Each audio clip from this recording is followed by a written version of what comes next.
반갑습니다. 책과 함께 편안한 시간을 드리는 제이치보이스입니다. 오늘 읽어드릴 책은 그 시절 내 세계를 가득 채운 순정 만화, 이영희 작가님의 에세이 안녕 나의 순정입니다. 안녕 나의 순정은 1980년대부터 2000년대 초 대한민국 순정 만화 전성기를 이끌었던 신일숙, 황미나, 김혜린, 이은혜, 한혜연 등 순정 만화 하면 떠오르는 대표적인 15명의 만화에 담긴 추억을 이야기합니다. 순정 만화와 함께했던 사춘기 소녀들이라면 그 시절 더 넓은 세상을 상상하고 아름다운 사랑을 꿈꾸게 해주었던 만화 속 주인공들이 어른이 된 우리의 마음을 위로해 줍니다. 이 책을 펼친 사람들이 나와 같은 기분을 느낄 수 있기를, 그때의 내가 되어 한껏 웃고 한껏 울고 다시 샤르휘나처럼 시라 젠느처럼 미지의 길을 나설 용기를 얻을 수 있기를. 안녕 나의 순정, 지금 시작합니다. 순정 만화를 너무 열심히 본 탓에 연애사가 꼬였다 라는 말을 자주 해왔다. 핑계잖아. 아, 그렇습니다만 이런 설명은 가능하다. 남자라는 이성에 대한 지식이 거의 없던, 그래서 환상에 사로잡히기 쉬웠던 사춘기부터 외모 출중하고 다정다감한 남자들이 줄줄이 등장하는 만화를 본 건 화근이었다고. 정작 실제 연애를 시작할 때가 되고 보니 내가 상상하던 그 남자들은 현실에 존재하지 않았다. 뭐지? 다들 왜 이렇게 외모는 순박하고 성격은 인간적이지? 만화강 소녀는 당황했던 것이었다. 굳이 주범을 꼽아보자면 이 만화를 빼놓을 수 없다. 아름다운 그림체로 이름났던 이은혜 작가의 대표작 점프트리 A+와 블루, 고등학교 서클에서의 꽁냥꽁냥 연애사를 그린 점프트리 A+는 여고에 다닐 때, 대학생들의 애절한 사랑 이야기 블루는 재수생 시절에 봤던 걸로 기억한다. 남녀공학에 다니는 아이들에겐 저런 심쿵할 사건들이 마구 벌어지나 봐. 막연히 동경했지만 실체는 알 수 없었고, 대학만은 꼭 남녀공학으로 가서 승표 같은 남자와 사랑에 빠져보리라 다짐했는데 현실은. 나와 비슷한 독자 한 분이 블루를 떠올리며 블로그에 쓴 글을 봤다. 대학에 가면 블루처럼 치열하고 가슴 아픈 사랑을 할 줄 알았죠. 만화 같은 사랑을 하기는 했는데 순정 만화가 아니라 개그 만화였다는 것. 아하, 그러게 말입니다. 그런데 잡지 윙크가 폐간되면서 미완으로 끝나버린 블루가 몇 년 전 포털 사이트에서 다시 연재되기 시작했다. 반가운 마음에 이전 내용도 복습할 겸 점프트리 A+와 블루를 통째로 다시 읽어버렸다. 근데 이게 웬걸? 나의 현실과는 너무 동떨어진 사랑 이야기라 왠지 모를 질투와 위화감만 느껴졌던 소녀 시절과는 달리 40줄에 만난 주인공들의 모습은 한없이 귀여웠다.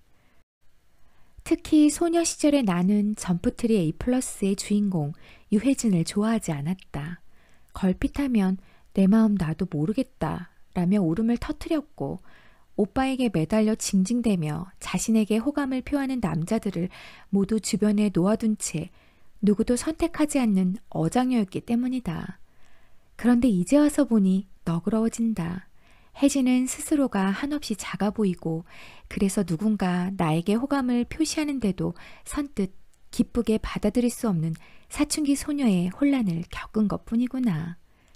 점프트리 A+는 유머를 탑재한 발랄한 만화인데도 가끔씩 등장하는 한없이 심각한 대사들이 더 재밌었다. 예를 들면 혜진보다 한 학년 선배인 태준과 승주는 베스트 프렌드인데 당연히 둘 다 혜진을 좋아하게 되고 두 사람이 바닷가에서 이런 대화를 한다. 승주야, 만약 너를 위해 기도한 것이 나의 구원으로 돌려진다면 그냥 받아야 하는 걸까? 아니면 내게 돌려줘야 하는 걸까? 아니면 구원은 가장 절실한 사람한테 구하는 자에게 돌아가는 것이지. 내게 돌려진 것이라면 내게 절실했기 때문일 거야. 너도 원하던 것이었는데 그건 포기인가? 만약 내가 받은 구원이 내겐 별로 절실한 것이 아니었다면 그땐 어때? 그리고 내가 그곳으로 죽어가고 있었다면? 구원의 상징에 따라 다르겠지만 지시를 배반했다 해도 난 너를 단죄할 권리가 없어. 너의 구원이었으니까. 이들의 대화를 간단히 정리하자면 이렇다. 나도 혜진이를 좋아하게 됐는데 어떡하지? 네가 좋다면 좋아야지 뭐 어쩔 수 있냐? 이은혜 작가의 작품은 당시에도 호호가 갈리는 편이었다. 18의 가장 소중한 곳에 너를 두었다 같은 감성 뚝뚝 대사에 열광하는 친구들이 있었던 반면 허세 장렬이라며 질색하는 아이들도 있었다. 하지만 그런 친구들 역시 이은혜 작가의 그림이 담겨있는 노트나 책받침 필통 하나쯤은 갖고 있었다. 특히 잡지 윙크의 최대 인기작이었던 블루는 당시 단행본이 70만 부 이상 팔릴 정도로 인기였고 다종다양한 굿즈가 출시됐다. 심지어 만화 OST라는 것도 나왔었다. 밝은 분위기였던 점프트리 A+와는 달리 색의 공감지대에서 만나는 로맨틱 라이프 게임이라는 부제를 달고 있던 블루는 제목처럼 한없이 어두운 이야기였다. 어릴 적부터 함께 자란 승표, 혜준, 연우, 그리고 대학생이 된 그들 앞에 나타난 현빈은 각자의 아픔을 끌어안고 엇갈리는 사랑을 한다. 이들을 이어주는 것은 우울의 색 블루. 어머니를 잃은 승표가 홀로 여행을 떠나며 남기는 이 시는 지금 봐도 난해하지만 감성만은 충만하다. 이제 무력한 가슴의 문을 닫고 작별을 하자. 극복과 굴복의 시소놀이와 너절한 변명의 보석으로 서툴렀던 다짐들과 마침없는 서툰 눈물의 동물을 멈추기로 하자. 후일 돌아올 그리움에 앞서 망각의 강을 건너는 고통이 온다 해도 나 이제 맹세로서 서러움과 빛을 잃은 한숨에 마침을 고한다. 이은혜 작가의 작품을 놓기 어려웠던 건 가슴에 콕콕 박히는 사랑의 아포리즘이 있었기 때문이다. 지금도 블루의 승표가 MT 장소에서 현빈을 기다리며 했던 이 대사를 기억한다. 이런 말 해도 되나? 기다리면서 눈물 나더라. 보고 싶어서. 여자 중학교, 여자 고등학교를 다니면서 만날 수 있었던 현실의 또래 남자라고는 버스에서 마주치는 옆 남학교 학생들, 아니면 주일마다 만나던 교회 오빠들이 전부였다. 당시만 해도 나는 꽤 열심히 학생회 활동을 하는 크리스천 소녀였다. 그리고 교회는 청소년들이 합법적으로 또래 이성을 만날 수 있는 공간이었다. 부활절, 여름 수련회, 크리스마스 등 계절마다 행사도 많았던 그곳에는 지금 생각해도 재능 있는 오빠들이 참 많았다. 악기를 잘 다루고 노래도 잘하던 제이 오빠도 있고 연극 때마다 주연을 도맡고 춤도 곧잘 추던 쌍둥이 형제도 있었다. 훗날 이분들은 성인이 되어 개그 콘서트에 출연하는 진짜 개그맨이 되어 우리를 깜짝 놀라기도 했는데 말이지. 그곳에서 내가 혜진 같은 인기녀의 자리에 있었다면 참 좋았겠으나 그렇지 못했다. 학교에서는 학급 임원을 도맡은 제법 씩씩한 학생이었던 내가 왜 교회만 가면 그렇게 내성적이고 부끄러움이 많아졌는지. 재능 넘치고 장난기 많던 오빠들과 말을 섞는 게 참으로 힘들었다. 가끔 그들이 농담을 건네도 순발력 제로. 뭐라고 받아쳐야 할지 도무지 알 수 없었다. 내가 어마어마하게 어색해하니 그들도 나를 편하게 대해주지 않았다. 키가 크고 말이 없는 아이 정도가 그 시절 나의 이미지였을까. 그 서먹함이 싫어서 속상했다. 오빠들과 자연스럽게 농담을 주고받고 친밀하게 속 이야기를 털어놓는 친구들이 부러웠다. 꿀먹은 벙어리처럼 앉아있다가 집에 돌아온 나는 점프트리 A+ 같은 만화를 보며 혜진이 얘는 왜 이러는 거야 하며 혼자 고를 냈다. 그러던 중 어떤 순간이 찾아왔다. 당시 나는 소도시 공단에 있는 중학교에서 공부 잘하는 걸로 유명한 아이였는데 중학교 2학년 때 중간고사에서 딱 한 번 전교 1등을 한 적이 있다. 시험이 끝난 어느 주말, 그날도 학생회 모임을 끝내고 귀가하기 싫은 청소년들이 교회 계단에 둘러앉아서 이런저런 이야기를 나누는 중이었다. 그런데 이게 무슨 일? 악기도 잘 다루고 노래도 잘한다는 그 제이 오빠가 구석에서 말없이 고개만 끄덕이고 있는 내게 다가와 말을 건넸다. 아, 어떡하지? 당황했다. 그러자 오빠는 웃는 건지 비웃는 건지 헷갈리는 표정으로 이렇게 말했다. 너 중간고사 전교 1등 했다며? 왜였을까? 전혀 자랑스럽지 않았다. 오히려 부끄러웠다. 오, 진짜야? 대단하다. 주변 친구들의 쏟아지는 환호에 어디론가 숨어버리고 싶은 기분만 들었다. 제길, 왜 1등은 해가지고. 이런 이야기를 저들에게 전한 건 엄마인가? 언니인가? 내세울 것이라곤 공부밖에 없는 내가 한없이 싫고 그래서 이 사람들이 나를 편하게 대해주지 않는 건가 싶기도 하고 나는 거의 울 것 같은 기분이 되어 황급히 자리를 떠나버렸다. 오랜 시간이 지나 돌아보니 알 것도 같다. 나의 많은 것들이 마음에 들지 않고 남들이 가진 것만 한없이 커 보이던 사춘기 시절의 감정회로는 이렇게 돌아간다는 것을. 혜진이처럼 자그맣고 귀엽지도 않은 나 같은 아이가 공부까지 잘하다니 오빠들 입장에서 내가 어려울 수밖에 없지 않겠나 라는 생각. 그건 여자는 남자보다 뛰어나면 안 된다는, 그래서는 사랑받을 수 없다는 누가 심은 건지 모르지만 사춘기 소녀의 마음에 박혀있던 몹쓸 고정관념 때문이었겠지. 어쩌면 제이 오빠는 나를 정말로 대단하다고 생각하고 칭찬의 의미에서 말을 건넨 것일 수도 있는데 결국 그날의 일은 트라우마로 남았고 성인이 되어 교회를 떠날 때까지 오빠들과는 친해지지 못했다. 서툴렀던 10몇 살의 나를 떠올리면 이제 웃음이 난다. 그리고 말해주고 싶다. 더 많이 당당해도 자랑스러워해도 된다고. 그래, 나 1등 해버렸잖아. 호탕하게 웃어 넘겼으면 좋았을 것이라고 말이지. 잘못된 부끄러움은 사라질 것이고 언젠가 그 총명함은 너에게 큰 힘이 될 테니까. 보고 싶어서 눈물 나더라 하고 말해주는 사람 나타난다. 근데 그게 별거 아니더라. 어쩌면 어린 시절 함께했던 만화를 다시 읽는다는 건 그 시절에 울고 있는 꼬마에게 말을 건네는 일일지 모른다. 힘을 내.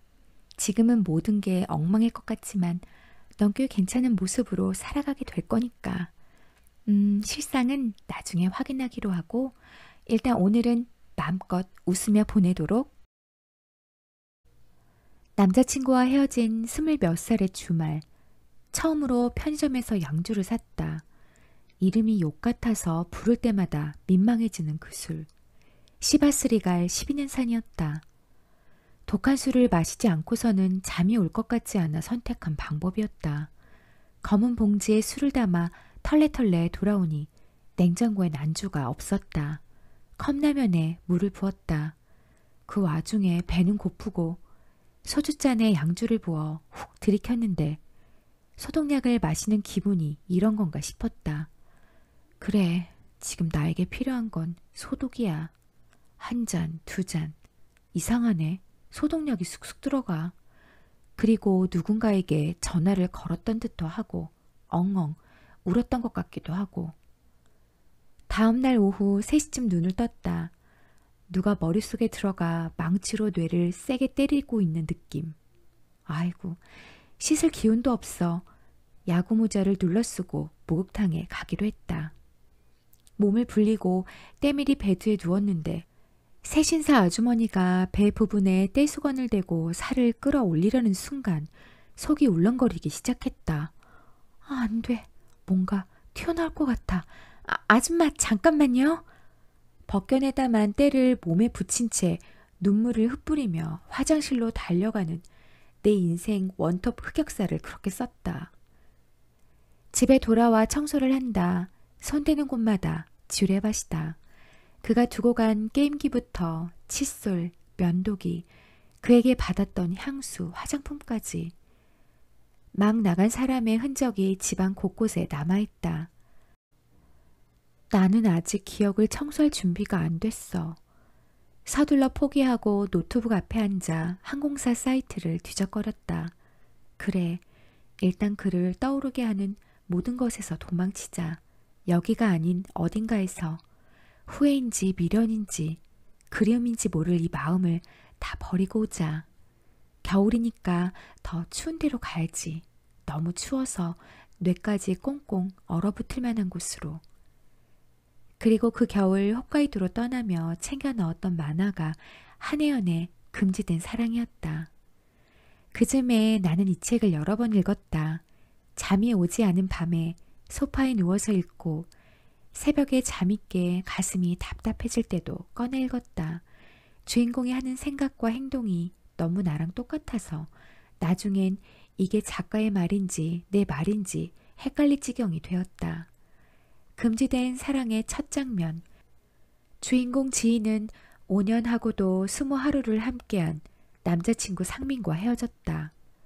상민은 지희의 친구와 사랑에 빠졌다. 실연으로 갑자기 할 일이 없어진 오후, 눈이 내리는 혼잡한 거리에 멍하니 서 있는 지희. 이 장면을 들여다보고 또 봤다. 그리고 지희와 희성의 이 대사가 나오는 장면에서 마음을 꽉 다잡았다. 나 상민이를 정말 사랑했나 봐. 누군가를 죽도록 사랑했다고 해서 그 사랑이 끝났을 때 죽어야 하는 건 아니야. 그거 알지? 한혜연이란 작가를 눈여겨보게 된 건 초창기 M. 노엘, 일루전 같은 추리 호러물부터였다. 화이트 등의 잡지에 단편으로 연재되는 만화들을 봤는데 묘했다. 피가 뚝뚝 떨어지는 잔인한 내용들이 태연하게 펼쳐지는데 전체 분위기는 어딘지 모르게 심심하고 정갈하다고 해야 하나? 평범한 인간들의 욕망에서 시작된 범죄를 다루면서 진짜 범인의 실체는 모호하게 흐리는 독특한 형식이 좋았다.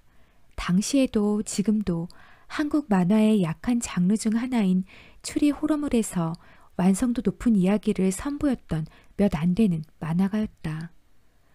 하지만 그의 실력은 20대 여성을 위한 사랑 이야기에서 제대로 발휘되었다고 생각한다. 성인 여성들을 위한 순정 만화 잡지가 앞다퉈 창간되던 1990년대 말, 그 속에서 한혜연은 독보적인 존재감을 발휘했다. 그는 한참 순정 학원물의 터널을 통과해온 성인 여성들의 리얼 사랑을 이야기할 줄 아는 드문 작가였다. 금지된 사랑에는 20대들의 복잡한 사랑이 여러 들어있다. 지희의 죽은 언니 지우를 여전히 사랑하는 태경이 있고 여자를 사랑하는 지희의 절친 희성, 첫사랑 선생님을 잊지 못하는 석희 등 작가는 제목을 금지된 사랑으로 읽어달라고 했다. 지나간 사랑을 끌어안고 사는 사람이 있고 사랑이 끝나자마자 새로운 사랑을 찾아 떠나는 사람이 있지만 그 모두가 그치지 않는 금지된 사랑을 하는 사람들이란 의미다. 그가 사랑을 그려내는 방식은 놀랍도록 섬세하다.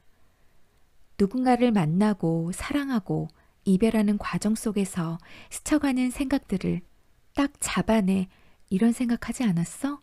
하고 독자들에게 들이미는 느낌이랄까? 학창시절 좋아했던 선생님의 결혼식장에서 느꼈던 상실감이라든지 이별 후에야 깨닫는 유행가 가사들의 절절함, 헤어진 애인과 극장에서 딱 마주쳤을 때의 그 당황스러움까지 그가 그리는 모든 장면에서 아, 이 기분 나도 알아 라는 감탄이 절로 나온다. 그리고 고개를 끄덕이고 있는 독자들에게 때때로 어려운 질문을 던진다. 사랑이 이루어진다는 것은 무엇일까? 내가 사랑하는 사람이 나를 사랑하는 것? 그 사랑이 영원히 지속되는 것? 아니면 결혼하는 것? 그것이 사랑이 이루어지는 것일까? 더없이 쓸쓸할지도 모르는 이런 이야기가 따뜻하게 느껴지는 건 그가 작품 속에서 그려내는 여성들 간의 이해와 연대 덕분이다. 그의 만화 속 절망에 빠진 여성들의 옆에는 늘 속 깊은 동성 친구가 있다. 사랑을 잃은 지혜 곁에는 무작정 불러내 밥을 먹자고 조르고 미용실에 끌고 가며 때때로 술과 안주를 들고 찾아와 한탄을 들어주는 희성이 있었다. 서로의 일상을 속속들이 알며 나보다 먼저 내 기분을 알아차리고 연락이 뜸할 땐 요즘 왜 이렇게 조용하신가? 말을 걸어주는 그 여자들 없이 우리는 이 인생의 난관을 어떻게 헤쳐갈 수 있을까? 눈의 도시로 향했던 그 겨울의 내 옆에도 그런 좋은 친구가 있었지. 이제야 전한다. 참 고마웠다고. 다시 작품 이야기로 돌아간다. 금지된 사랑 속 지희도 술을 마시고 목욕탕에 갔다가 머리를 자르고 대청소를 하는 실한 4종 세트를 실천한 뒤 아무리 떼어내려 해도 좀처럼 사라지지 않는 연인의 흔적을 지우기 위해 바다로 떠난다. 바다를 보면, 그래, 바다를 보면 다 잊는다. 나를 아프게 했던 그 모든 기억들, 발목을 붙잡는 그리움들 다 잊어버릴 거다. 그러니까 마음이 아픈 것도 그때까지뿐이다. 나도 지희처럼 훌쩍 떠나 눈을 봤다. 질릴 정도로 봤다. 홋카이도가 눈의 도시란 건 알았지만 쉬지 않고 내릴 줄은 정말 몰랐다. 버스를 타고 달리다 보면 도로 옆으로 치워놓은 눈들이 산처럼 쌓여 있었다. 창밖으로 눈더미를 바라보며 쿡쿡 쑤시는 마음을 꺼냈다. 이 마음을 여기에 묻고 가야지. 이 눈더미 속에, 이 도시에 봄이 오고 눈이 녹으면 이 고통도 함께 녹아 없어져 버리도록. 예상한 대로 눈 속의 마음을 버리고 오겠다는 계획은 실패했다. 그 후로도 여러 번 같은 사랑 때문에 흑역사를 썼다. 그리고 다른 사랑을 시작했고 이별을 했다. 이별은 되풀이해도 익숙해지지 않았고 아픔을 어딘가에 던져버리거나 묻어버리는 방법 같은 건 없다는 걸 알게 됐다. 이별에도 그저 존버가 있을 뿐이다. 참고 또 참는 수밖에. 다만 하나는 배웠다. 하루하루 어찌 견디고는 있지만 여전히 힘겨워 아무것도 할 수 없을 것 같은 날엔 이별 후 추운 거리에 앉아 지희가 희성과 나누는 이 이야기를 떠올리면 어떨까 하는. 참 이상하더라. 저기 앉아있는 동안 스피커로 흘러나오는 노래들을 듣는데 모두 사랑을 잃었다는 노래들 뿐이더라. 대한민국엔 실연한 사람들이 그다지도 많은 건지, 실연한 사람들이 음악을 많이 듣거나 판을 많이 사는 건지, 아님 작사가들이 실연했을 때만 가사를 써대는 건지 어째 죄다 실연투성이더라. 살아가면서 누구나 몇 번쯤은 크고 작은 실연을 하니까 아마도 그게 살아가는 사람들의 정서적 공통 분모로 여겨지는 거겠지. 나 시험에서 1등 먹었어요. 같은 걸 가사로 해봐라. 공감할 사람이 몇이나 되겠어? 슬픈 공통분모. 결국 나는 또 하나를 늘려버렸구나. 천재지변처럼 닥친 이별은 나에게만 온 재앙이 아니며 수많은 사람들이 나 같은 통증을 겪었고 지금도 겪고 있다고 생각하면 나 역시 이들과의 슬픈 공통분모를 하나 더 늘렸을 뿐이라고 되뇌면 정말로 조금은 괜찮아진다. 마치 내일이 아닌 양 다 지나가는 거 아는데 지금 당장은 참 마음대로 안 되네요. 그죠? 힘냅시다. 라고 위로하고 싶어진다. 엄두도 나지 않던 그 죽일 놈의 사랑을 다시 한번 시작해볼까? 살며시 용기가 생길지도 모를 일이고. 오늘은 여기까지입니다. 오늘도 끝까지 함께 해주셔서 감사합니다.